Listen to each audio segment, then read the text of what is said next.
Pamangkin ko. Hindi ka na merienda na. Ito nga, oh. Okay nga lang. Sorry, oh. Hindi na. Kumain na. Halika na! Pamangkin ko ito pa may soft drinks pa rito. Ante, dali na. Ito naman, halika na!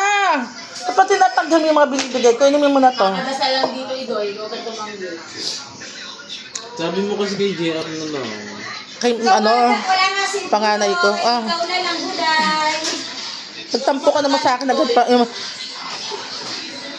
pambili pa ng almusal yung buhay umaga. tampo naman agad ito pamangkin ko na to, ha? Dito ka kakain ah. Oh, ito na lang, oh. Ubusin mo na, ah. Dito nga. Dito ka kakain. Dun sa harap ni mama ko. Yan yung pamangkin ko pinakamaganda, guys. Bait yan. Nagbigay sa akin ng 200 yan ng Pasko.